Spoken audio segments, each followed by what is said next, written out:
Hey everyone, welcome back. For those of you who are new, I'm Marianne. I live here in Canada with my husband and 2 kids ages 5 and 7. I make videos on simplifying life and motherhood through easy organization and decluttering. Today I am sharing 15 ideas for New Year's resolutions, goals, challenges, that kind of thing. And it is very early in the morning.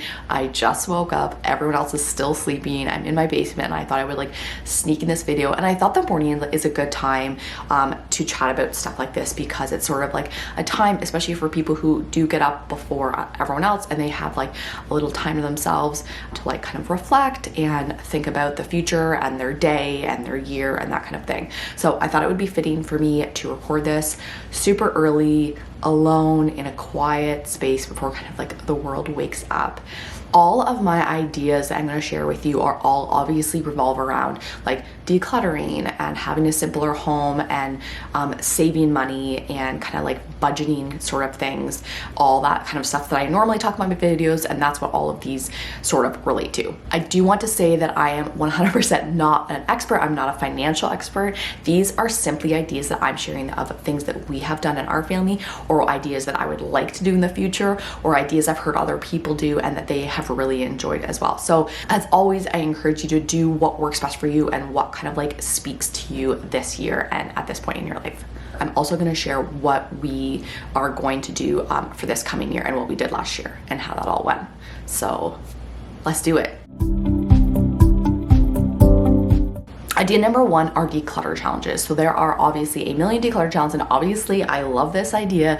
I have done so many declutter challenges with our family. There is the 30-day declutter challenge, which I'll share a link below. I have a whole video on that I have done. We did this year with our family. It's a good one if you actually want to push yourself and really challenge and really commit to something. Another viewer actually shared in one of my past videos that she's doing 2024 in 2024. So their family are getting rid of 2,024 items in the year 2024. So I thought that was a fun challenge. It's super challenge. I feel that would really motivate you to keep going. If you want something simpler, I also have this weekend warrior challenge. I'll try to share the printable below.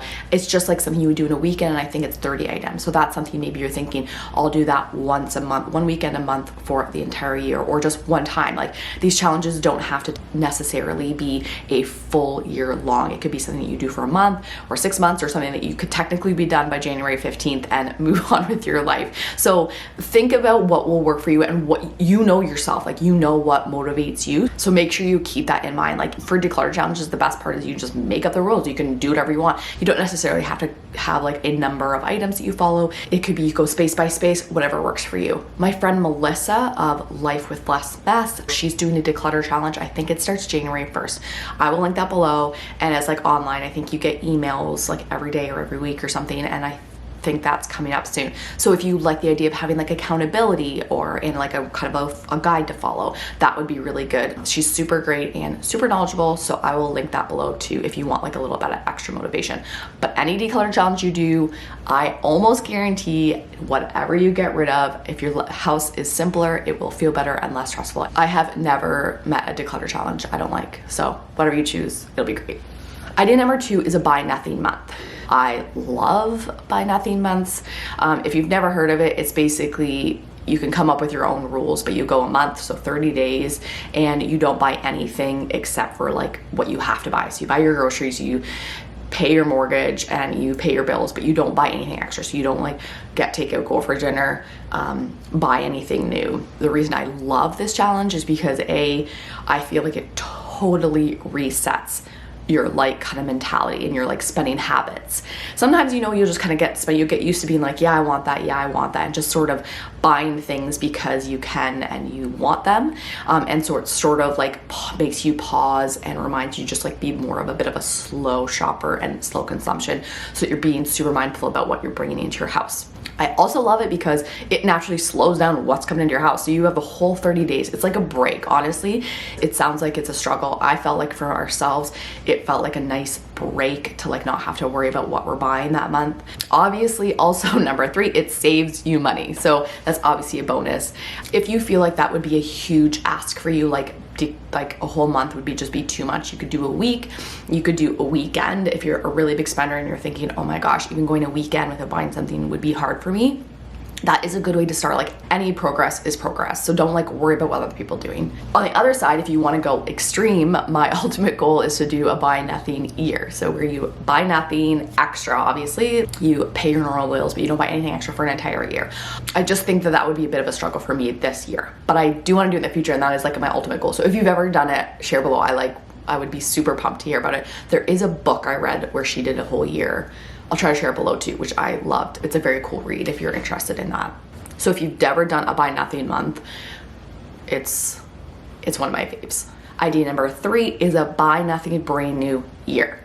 So like I mentioned, doing a buy nothing year is like my ultimate goal, and that's what I hope to do one day. However, last year, so in 2022, our family did a buy nothing brand new year, which I've shared below before, and I have a whole video of it, which I'll share below. Basically, we went the entire year without. Our goal was to buy nothing brand new. So we were okay to buy secondhand items, but we weren't, and we could buy all consumables and we could still like go out to eat in restaurants, but we aimed to buy nothing brand new. Again, just like slow the consumption of what we bought and to just be putting less items into the little earth. I loved it. I felt like it went even better than I expected. If that's something you've ever considered and you feel like it would be a good fit for your family, highly recommend. I loved everything about it.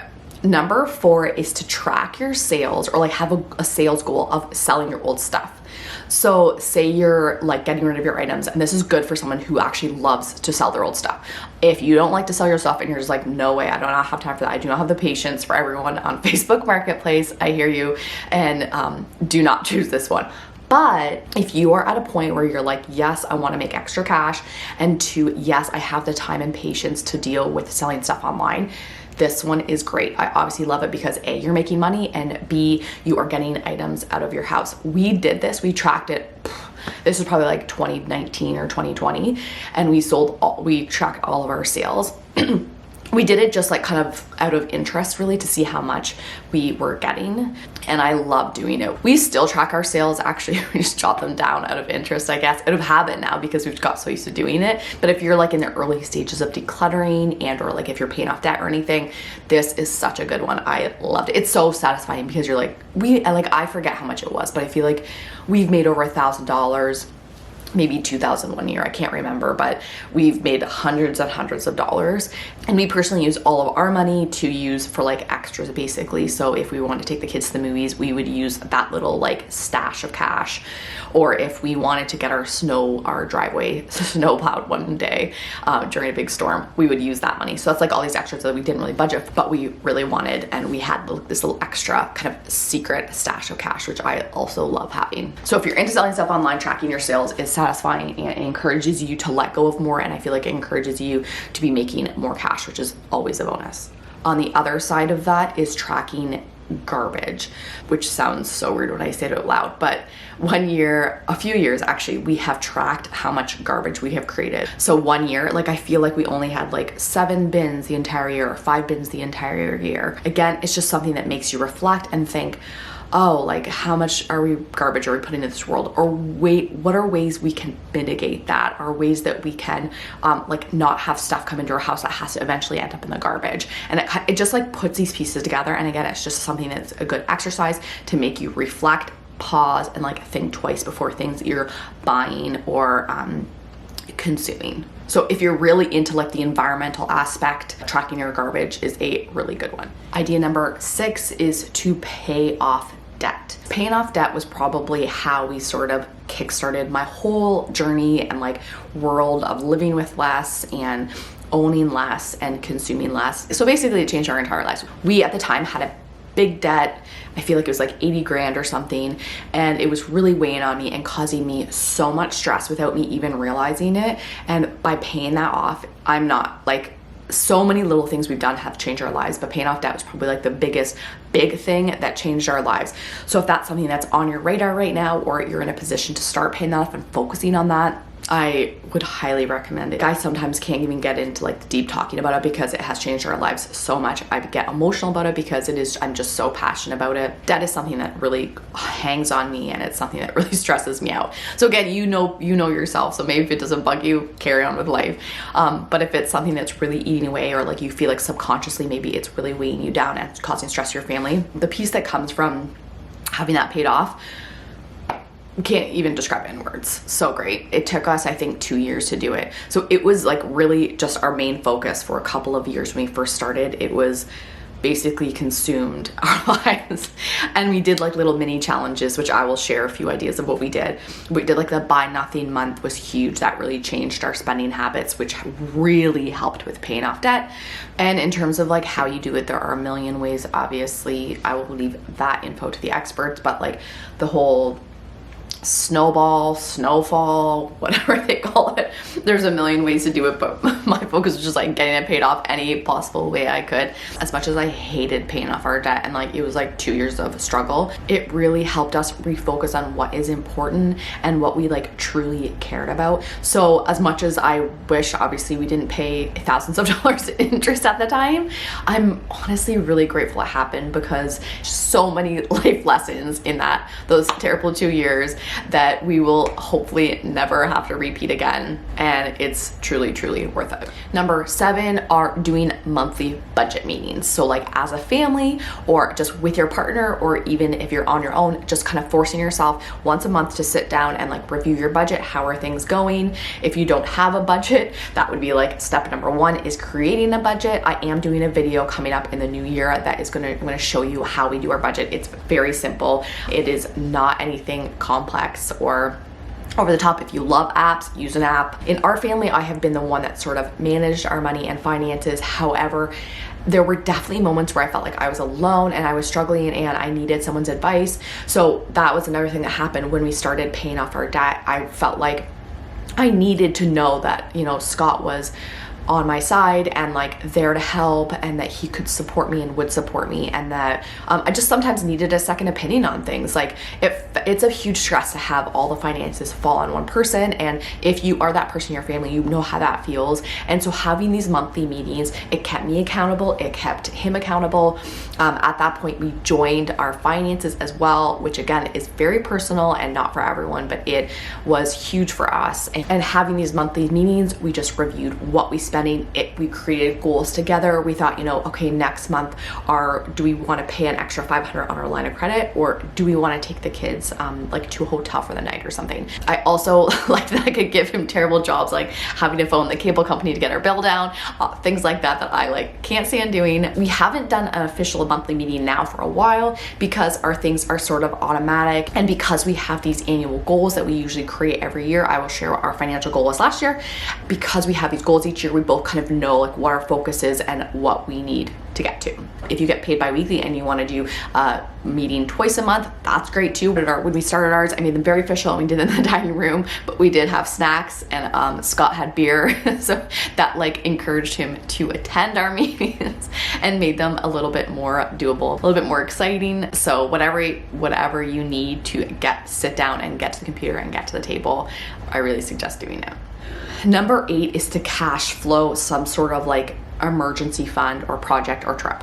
When you're in the midst of wanting to do an emergency fund, or if you want to go on a big trip with your family, or if you want to cash flow Christmas for next year, something that you're like, you know what, that's been weighing on me, and each year it comes up and each year we don't really have money for it, and then we end up having to put it on our credit card. Those are things where like, okay, maybe your goal this year is simply to cash flow that, simply to put away $50 a month or $200 a month or whatever it is for whatever this bigger item is. You want to put a pool in 2 years from now, great. But if you want to pay cash for it, maybe you need to start saving now and create a whole separate account, and you need to put that money away. Or like I said, the emergency fund. There is lots of controversy about when you should have your emergency fund created. When we were paying off debt, we had 2 very small children and we did not have an emergency fund. Was it stressful? Yes, it was very stressful. And I can see why people tell you to have an emergency fund. However, when we paid off, after we finished paying off our debt, our first thing we did was create emergency funds. And obviously it feels very good. But if you're at the point where you don't have an emergency fund, maybe this is a good goal for you for this year. Or if your dream is to take your kids to Disney, but you refuse to put it on a credit card, that would be a great idea of something to save up for and plan out how much you need to save per month, per week, or per paycheck. 9 are to put extra lump sums on your mortgage. So if you have a mortgage on your home, obviously the interest rates is like a huge thing that everyone's talking about right now. I know for our mortgage personally, our monthly payment, like a very small amount of it actually goes currently towards our actual mortgage. and a lot of it goes to interest, which was causing me a ton of stress. So last year, this was our goal. Our goal was to put $20,000 extra dollars, like a bonus payments, onto our mortgage. I think our rules, you have to check your rules with your mortgage. I think we were able to put technically up to an extra 50 without any penalties. So I called and made sure of that obviously ahead of time before we made that our goal. Making those extra payments, it's just like to see your mortgage actually go down in like big increments and bigger chunks feels so good. So again, this is very specific, but depending on your situation, if this is something you're interested in, we did it last year. Like I said, our goal was an extra 20,000 and we met that and we actually exceeded it. Okay, number 10 is my last sort of like financial one, and that is maxing out RRSPs and RESPs. And when I say RRSPs, that's here in Canada, that is our Registered Retirement Savings Plan, I guess it stands for. It is for retirement fund, and then the RESP is like your education fund for your kids for university or college or whatever they do for post-secondary. And in the States or other parts of the world, I know you have all your acronyms and all your terms for them, but whatever it is, and everyone's set up differently. Sometimes it's through their work, sometimes it's like something you have through your financial advisor, and it's like a private thing. Whatever fund you use or whatever account you use or system you use for retirement and for if you're saving for your kids' education, those are two good ones that I know a lot of people focus on. Or maybe it's a matter of just like starting one. Maybe you don't have one at all. Maybe you don't have an RSP or an RESP, and that's something where, oh man, like we're only working for another 15 years. I should probably start saving for that. I feel like a financial advisor would say it's never too late. So it's always a good time to start. Whatever stage you're at, if that's something that interests you, that may be another good goal for 2024. Item number 11, yes, we're on 11, is some sort of like mini house project. So this is another thing we often do. We usually do just like mini versions of this throughout the year, but if you have a certain project in your house that you really want to accomplish and it's been bugging you, and it's like painting your front entrance or drywall in your basement or whatever the project is, if that's something that's a goal for you and you feel like it would make your house happier to be in or simpler, more peaceful, happier, whatever that is, having a good like house goal. One year, our big goal was redoing or kind of like updating our backyard. We had 8 million gardens. I don't know if I've ever shared this on YouTube before. I've shared it a lot on Instagram. The people who owned our house before were huge gardeners. They had a ton of gardens. They're gorgeous. And I, for the life of me, cannot get into gardening. I love the idea of gardening. I love the idea of walking out and having like fruits and vegetables at my fingertips. What a great idea. I love that. But I cannot get into it. And this is a good example of just doing what works for you. Like as much as I love the idea of gardening, if I know myself and I know I will not do it, why would I ever like build a vegetable garden? So one huge tip is just to be real with yourself, because there's no reason to coming up with goals and like resolution challenges that just that deep down they're not of interest to you, because you will probably never accomplish them. So anyway, our 1 year, I think this might have been last year, maybe the year before, our big goal was to try to get rid of those gardens. And there's also a ton of like interlocking brick, which was beautiful, but it was a lot to maintain. Like you have to clean it and like to get all of the weeds from underneath. Like that is just something that just doesn't interest me. No matter how much I try, I just like, it's every minute I spend gardening or in our yard, like looking after your yard, is just painful to me. I can't explain it. I do not know why. I knew that this doesn't work for us. So we hired someone in. I feel like it maybe cost $2,500 or $3,000, but it was worth every penny. And we had them come up. They took all of the interlocking brick. I think we did some of that work actually ourselves. And I do remember that we were able to sell all of that brick, which is an extra little bonus, which I loved. And then we had grass. We laid grass and sod. So basically we have a bigger yard, so there's more room for the kids to play, less gardens for me to have to look after. As much as I didn't want to spend money on it, having that done, it felt so good. So good. Every less weed I have to pull is like, just makes me so happy. So if there's like a house project that has been weighing on you and you just can't wait to get it done, that would be an amazing goal for the new year. Idea number 12 is tracking your incoming. So what I mean is tracking all of the items that come into your home. This sounds a bit crazy. This is something we have also done as a family. I did it this last July or August, I think, and I made a video about it, of course. I'll share below. I feel like our house is really simple. I'm obviously super like experienced and really, I feel like good at decluttering. I'm used to doing it. It's something I do a ton of, but it still felt like there was just like this constant battle against the stuff coming into our house, even on months when we weren't necessarily buying things. So I thought, you know what, I want to see where all this is coming from. So for 30 days, I tracked every item that came into our house, and I have to go back and check, but I feel like there was maybe over 100 items. I honestly can't remember, but I remember tracking that my whole dining room table was full of stuff. And some of it was definitely items we bought. We were on vacation during that month, I think. But a lot of it was a lot of like freebies that the kids brought home from, say, summer camps or from their soccer tournament or from the library. We got so many free things. We got gifts, just random miscellaneous items that were brought into our home and that we had to look after.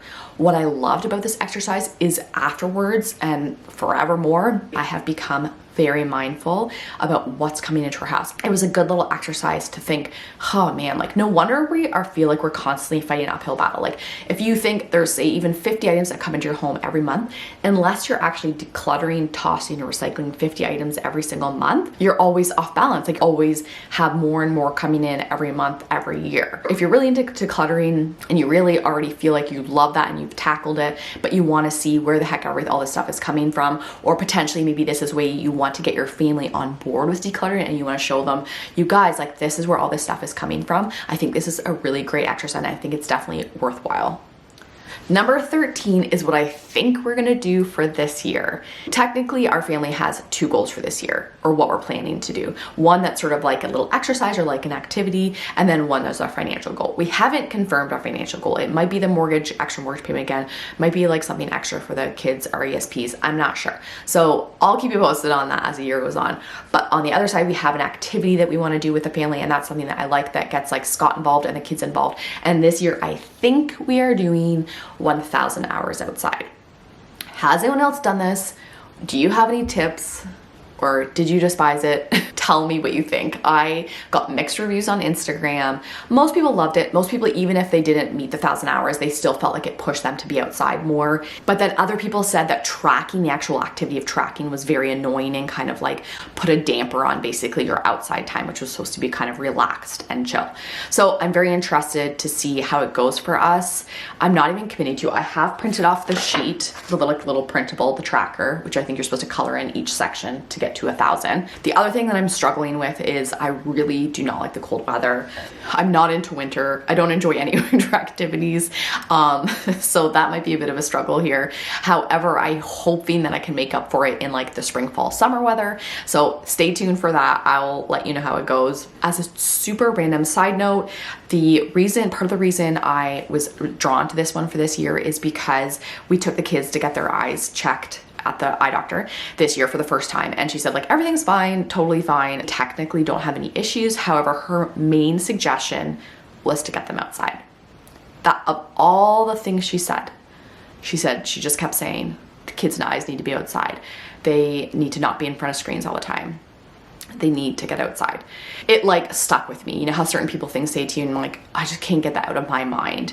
That was months ago now. And I feel like that is important to me.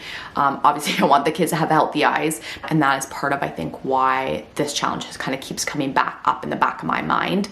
1,000 hours outside, the whole website and everything, I'm pretty sure is based on kids. Like it's supposed to be a bit about getting kids outside.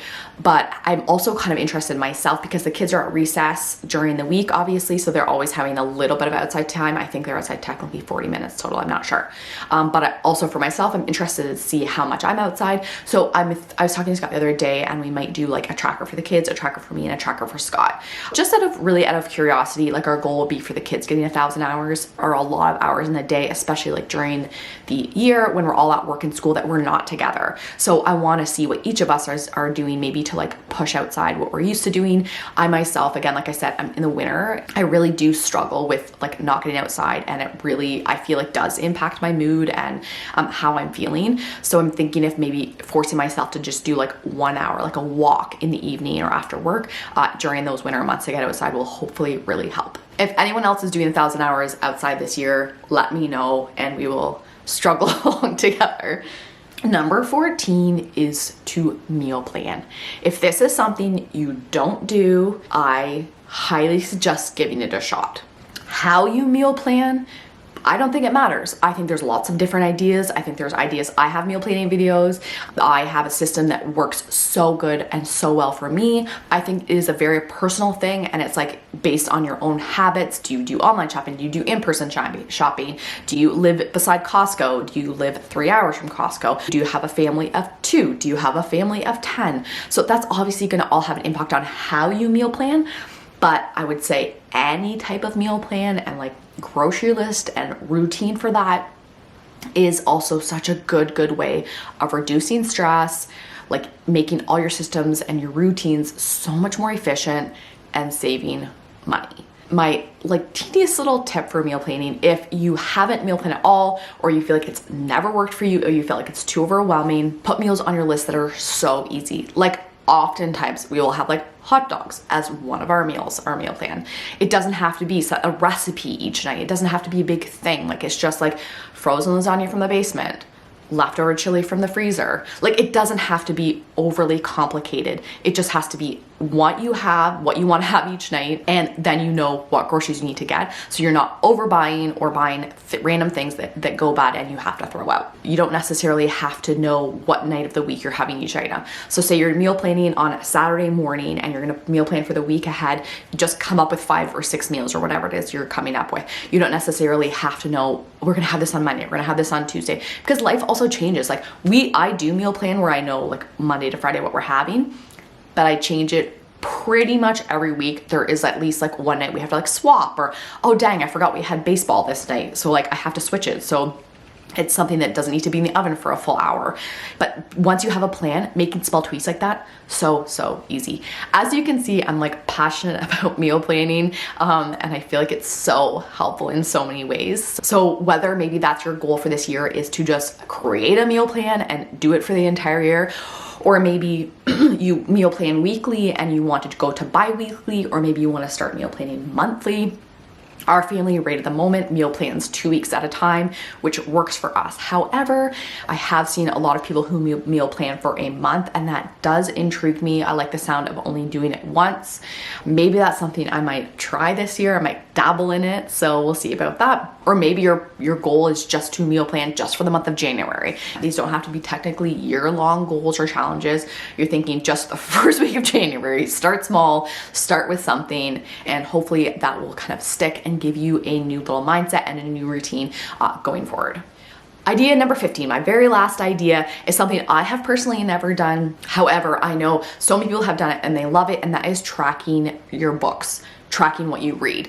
So that could be like reading for pleasure, or maybe you're really interested in learning more about your mortgage and you want to read 3 mortgage books, whatever it is, or it's just a matter of you want to get more back into reading. For some reason, I just like have no interest in tracking my reading. I don't know why, maybe because again, kind of like how people said about the 1,000 hours, I don't want to ruin my pleasure, like reading time, by having this stress of like constantly having to read more, like a pressure or like guilt if I don't read a certain number of books. Reading to me is like pure pleasure.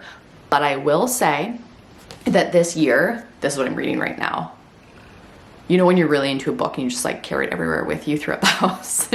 So I will say that in the last probably 18 months or so, got back into reading after not reading for probably a decade. Like I would read the odd book, or like I read like a self-help or a book about like decluttering or something, but I wasn't reading fictional like novels.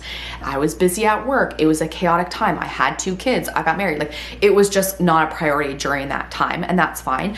But I will say that bringing it back, it's been glorious. Having a book to look forward to. It's a long winter here in Canada. I don't knit, I don't like crochet, anything like that. So it feels so good to have like a quiet, peaceful activity. Anyway, if you're interested in reading more and you feel like tracking your books would like push you to read more, or would get you back into reading if that's something you're interested in, I think it's a very cool goal. Or if it's related to work or a goal you have, or sort of like something non-fictional that you're interested in reading, that's always great too. So another little idea that you might be interested in. Those are all of my 15 ideas. That is all I have. If you have other ideas or other like challenges within those challenges that you have tips, I would be be so happy if you shared them below. I feel like other people read the comments and that really helps them too. Again, I'm not an expert on budgeting or finances or anything, so I am simply sharing what has worked in our family and our home. The other small tip, in my experience, I have found that having manageable goals and like maybe fewer of them, or something you know that you're going to like accomplish and that will really have an impact, is better than having, you know, 10 fluffy goals that aren't necessarily going to really move you forward and feel satisfying when you get them accomplished. I hope this has given you some inspiration and ideas and helped you and kind of motivated you going into the new year. If you are watching this in March or in June, you can start these goals anytime. A lot of them we as a family, a lot of the ones when we did them, we didn't necessarily even start in the beginning of the new year. It's nice even at the beginning of a season or at the beginning of a month. I just hope these ideas inspire you to have like a simpler, more peaceful home and more peaceful life and a peaceful bank account. As always, thank you so much for being here. Thank you for following along. If you like this video, please like and subscribe for more just like it. I have some new videos coming in the new year that I'm super excited about. So I hope you stick around for those, and I will see you guys very soon. Happy New Year. Enjoy this week between Christmas and New Year's where no one knows what day it is. I will see you guys soon. Bye for now.